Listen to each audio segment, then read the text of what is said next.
Hello everybody, you're welcome back again to the Reggae Appreciation Society. It's often said that becoming successful in the music business depends on three major factors, namely talent, persistence, and luck. The subject of today's video definitely had some talent, but due to an enormously abundant amount of luck, they sure didn't need much persistence to burst into amazing success and superstardom. It's been almost 45 years since the delightful duo of Althea Forrest and Donna Reid went to the absolute top of the British charts with their charming smash hit Uptown Top Ranking, a song that didn't just knock a British rock legend up that top spot and sold plenty of records, but also smashed plenty of glass ceilings and put the pair in the history books for all time. Uptown Top Ranking was a feel-good anthem that literally set the world alight in 1978 and turned a pair of Kingston-based young ladies from your average girls next door to international reggae icons that share the same stages with some of the biggest legends in the genre.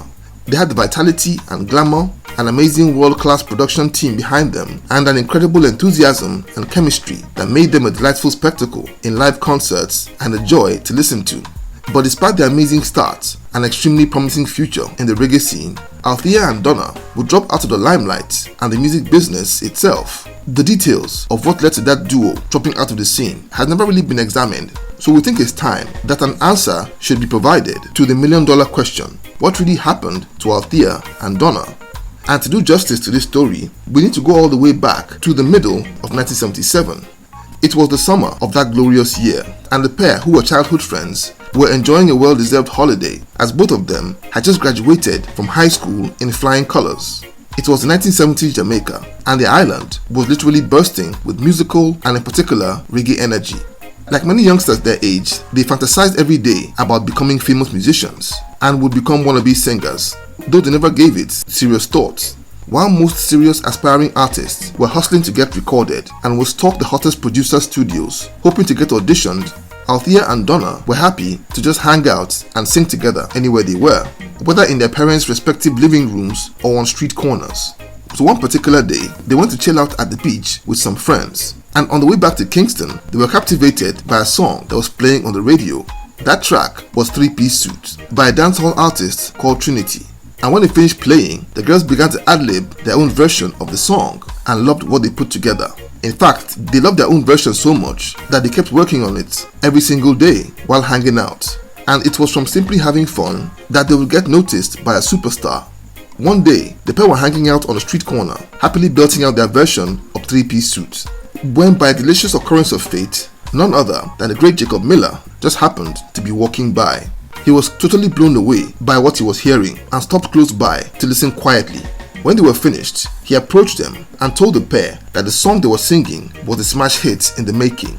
After getting their parents' approvals, Jacob Miller took the girls to the studio of legendary producer Joe Gibbs over at Crossroads in Kingston to record the song that would become Uptown Top Ranking. I can only imagine how excited the pair would have been. Not only had they impressed and been discovered by a superstar, they were about to record in the legendary Joe Gibbs studio.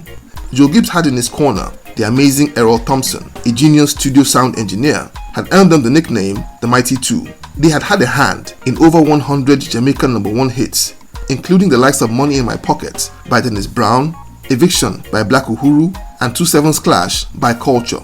It was in that illustrious outfit that Uptown Top Ranking was recorded and produced, with the girls' charming voices blazing over instrumentals which had originally been the rhythm for Alton Ellis's smash hit I'm Still in Love with You from 1967. Upon release, radio DJ Mikey Dread played the song on his show Dread at the Controls, and immediately after just a few plays, the song took off in Jamaica. It not only topped the island's charts, but would dominate the airwaves and the dance floors for the rest of 1977. If that success had been the peak, it would have been more than a dream come true for the girls, but it seemed that Mother Luck still had lots of goodies in store for this delightful duo. Legendary BBC radio DJ John Peel, who is credited for being among the first people responsible for exposing reggae to an international audience, was supposed to play a song named Calico Suit, which was on the A side of a record. But in another fortuitous twist of fate, he played the B side by mistake, and the song on that B side was Uptown Top Ranking. Shortly after making that error, John Peel became inundated with hundreds of calls requesting that the song be played again, as well as questions about who the singers were. The heavy demand meant that the song would literally blow its own way into the British charts. and its outstanding popularity got Althea and Donna flown into the UK to perform their hit track on the biggest music program on television at the time in BBC's classic show Top of the Pops. The girls put in a charming performance, all smiles and energy in their cute khaki suits, oozing enthusiasm and a deep love for what they were doing, and won over an entire country. Their appearance on that show helped push their song into #1 on the UK singles charts by January 1978, knocking off none other than the Paul McCartney-led rock band Wings off that top spot, which the band had held for several weeks. Uptown Top Ranking would eventually spend 11 whole weeks on the UK charts. It also reached #2 in Ireland, #23 in Belgium, and #24 in the Netherlands, and would eventually become among the most iconic reggae tunes of the 1970s. In April 1978, Althea and Donna were chosen to be the opening acts at the One Love Peace concert, an event that featured the biggest reggae artists in Jamaica at the time. And when it looked like things couldn't get any better, Virgin Records boss Richard Branson was also a big fan of the girls, and when he found out that they weren't tied to any label, quickly signed them up to his outfit, Frontline Records, a subsidiary of Virgin Records that was dedicated to reggae musicians. And that recording contract would put them in the record books as the first female Jamaican duo to get signed to a major record label.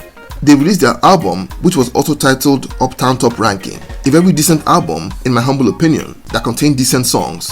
But after their fabulous start, it was now time to put stuff together for an encore, and this is where it gets dicey. Their breakthrough single had been written by them and Errol Thompson, but for reasons that aren't clear, the girls opted to take full charge of their songwriting for their next single, and the result of this decision was the track Puppy Dog Song, a song that was lambasted by critics for being really cute and all, but a badly massive fall from the heights of their debut.